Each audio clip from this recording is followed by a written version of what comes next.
When I was growing up in Meridian in the 90s, there was a slogan, "Idaho is too great for hate."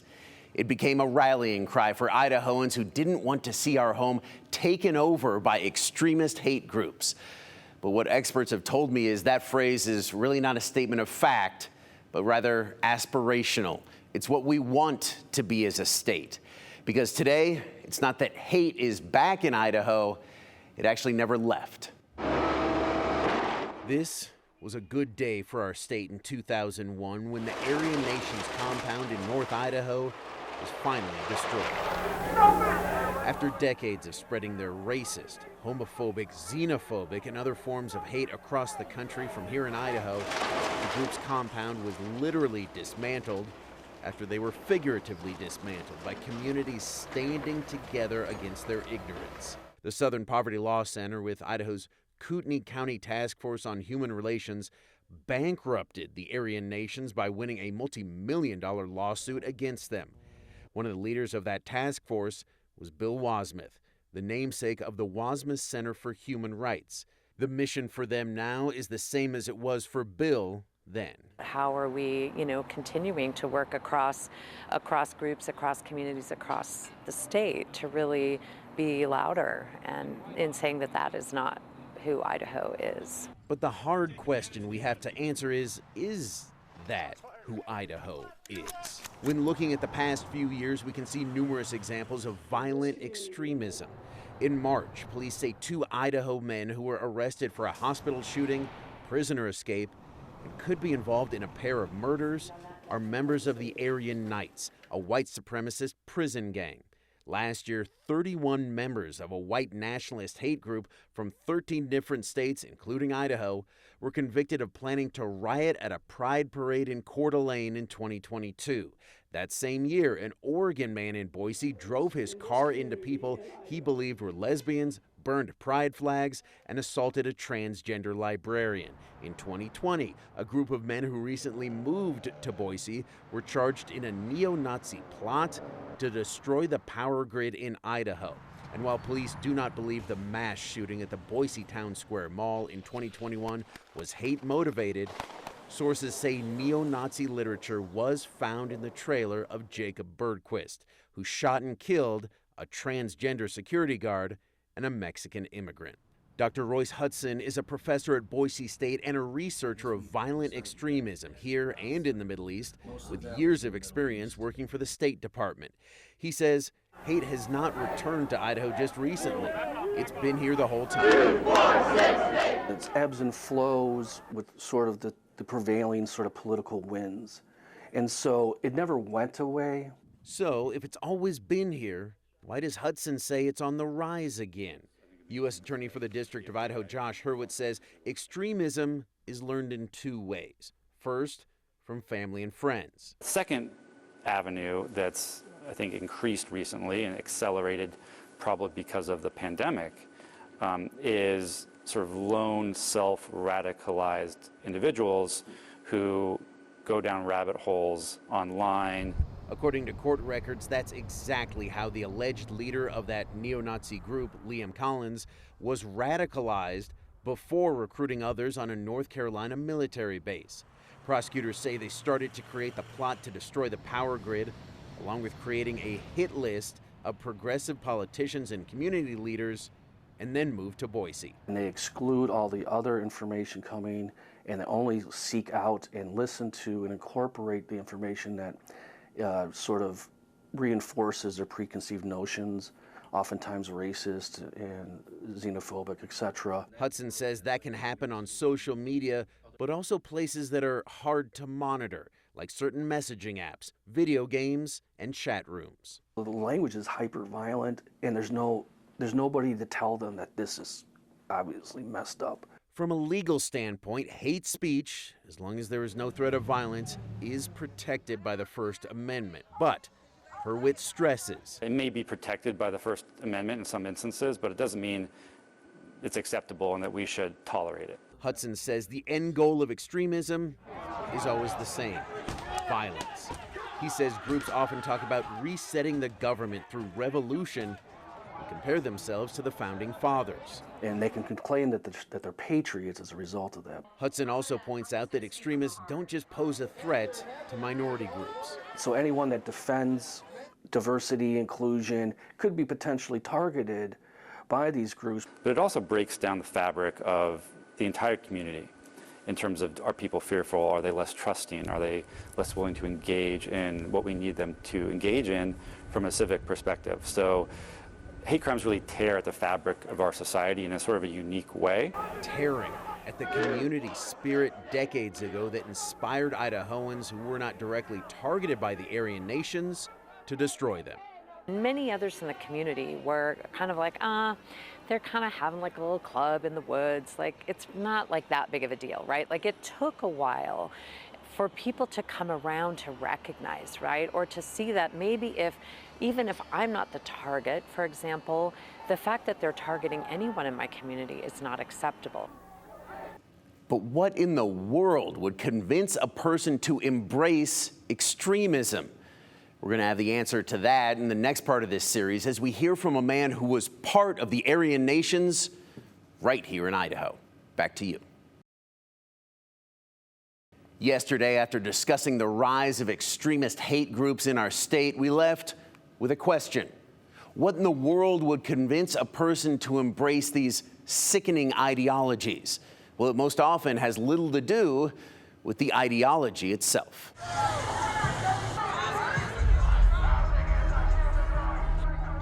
Well, I think polarization across the board is on the rise. Tony McAleer is the president of the Cure for Hate Consulting Group, which helps people respond to the threat of violent white supremacist groups in their communities. He's also the author of the book, The Cure for Hate. He's an international speaker and has more than 10 years of experience helping people leave white supremacist movements behind. So how did Tony become such an expert on white supremacists? Well, he used to be one. I said at the age of 20, I'll be dead or in jail as a white revolutionary by the time I'm 30. Tony had, from what the outside looked like, a normal childhood, a middle-class family in an affluent neighborhood in Vancouver. While he says he does not blame anything on his childhood, he did point to some pivotal moments that shaped his future, like abuse at school and walking in on his father having an affair. He said he lost faith in authority figures and developed not just a need to rebel against everything, but a pervasive anger. And sort of that anger and defiance and mistrust of authority sort of primed me for first becoming a skinhead and later joining the Aryan nations. The same Aryan nations that plagued Idaho throughout the 80s, 90s, and early 2000s from its headquarters near Coeur d'Alene. He deeply regrets it now, but at the time, it was exciting. The notoriety, the taboo nature of it. It's like, the guard towers and guys with machine guns and stuff. I mean, the to, a 19, 20-year-old brain and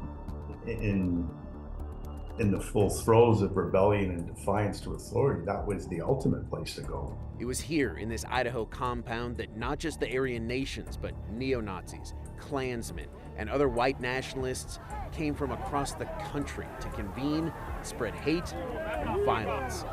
McAleer eventually moved on from this group to the even more radical white Aryan resistance. But why was he so attracted to it at all? He says he was able to get something back that he lost as a kid. There was always these older father figure types in the movement, whether it be Pastor Butler or Tom Metzger or any of these things that gave me the attention and acceptance and approval that I could never get from my dad. I got a sense of brotherhood and community. I got attention when I felt invisible. I got acceptance when I felt unlovable. And I got power when I felt completely powerless and weak. So if all that turned an average kid into a white supremacist, what turned that white supremacist into a crusader for love, acceptance, and compassion? He says it was the birth of his daughter and later his son that forced him to confront who he really was. They saw this great, magnificent human being that was taking care of them. I didn't see that when I looked in the mirror. He left those white supremacist groups and started working to get others out as well after finally confronting his childhood trauma. It's a trauma that he says is very common in those groups, which causes the members to hate themselves first before hating others. It's called toxic shame. I truly believe the level to which we dehumanize other human beings is a mere reflection of our own internal disconnection and dehumanization. And we feel that we're not good enough, we're not worthy enough, we're less than human, we're not smart enough, pretty enough, we're not lovable. Whatever set of beliefs we pick up as a result of trauma, we project onto others as our way of dealing with it. And the recruiters for those hate groups understand this, partly because this violent sort of coping mechanism is not unique to American hate groups. There are a lot of commonalities between sort of Islamist-inspired terrorism and domestic terrorist groups in the United States. Dr. Royce Hudson is a Boise State researcher who also has years of experience in the Middle East, working to understand why so many young men were joining Hezbollah and Al-Qaeda. He says there's often a strong religious component there, a warping of the scriptures, just like we see with hate groups here that claim a Christian identity, even though they are far from it. But mostly, they offer that same feeling of belonging, like what drew McAleer to the Aryan nations, to people who have been excluded socially, economically, and culturally. So they feel like somehow their community and themselves are being attacked. And then when they do hear narratives coming from other terrorist or violent extremist organizations and say, hey, look, you're not to blame for your particular lot in life.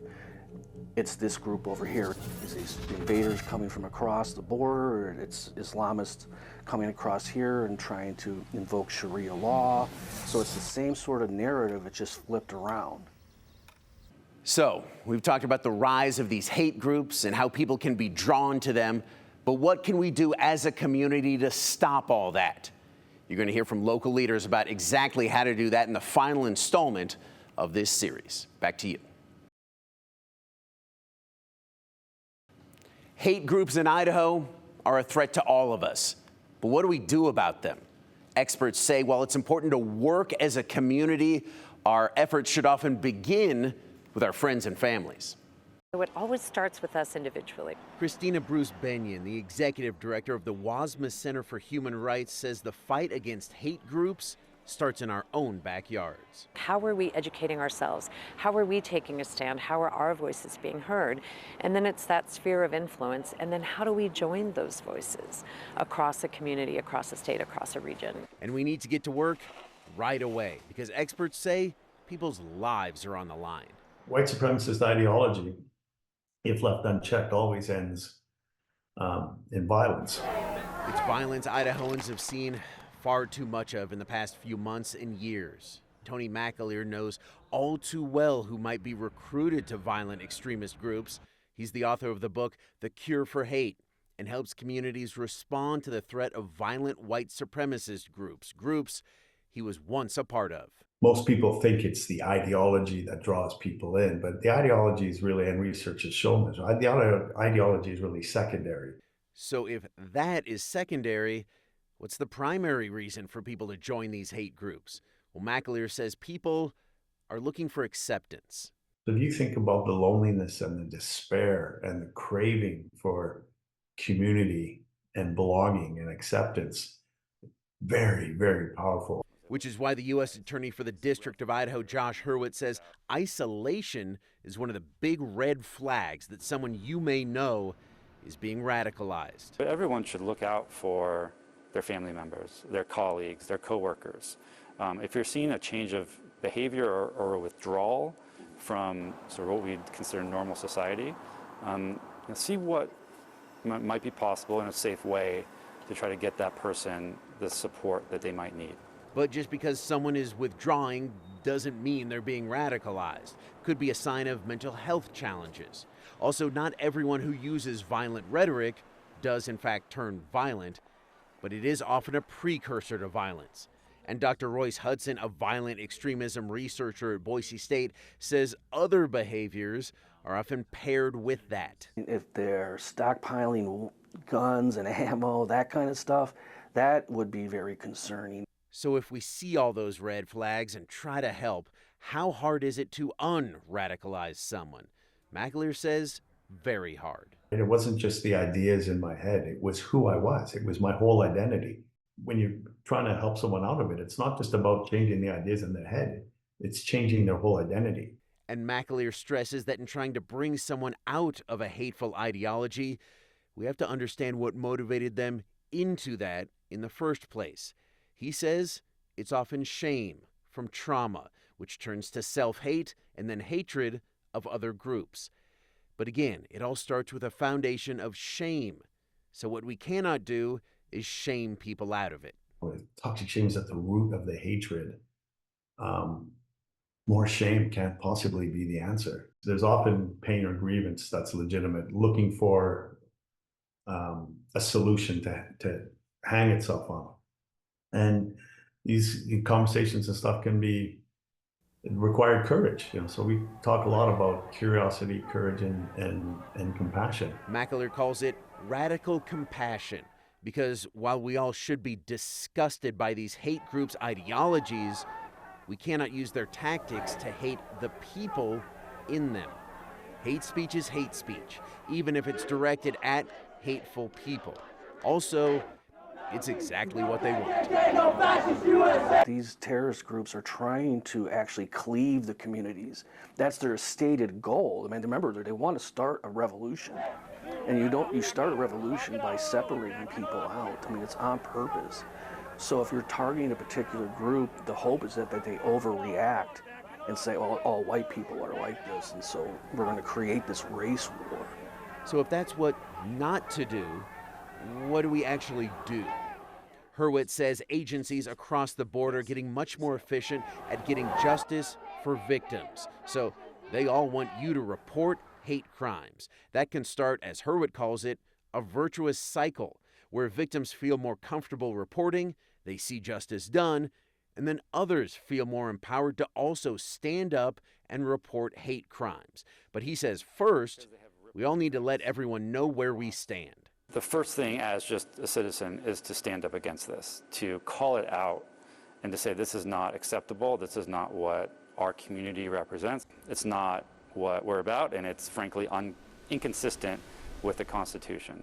The majority of people in Idaho, I would say sometimes the silent majority, needs to get more vocal and more engaged. Get those kids! Hudson says communities that take proactive measures, are welcoming to everyone, and have a strong sense of social capital are more resilient to violent extremism.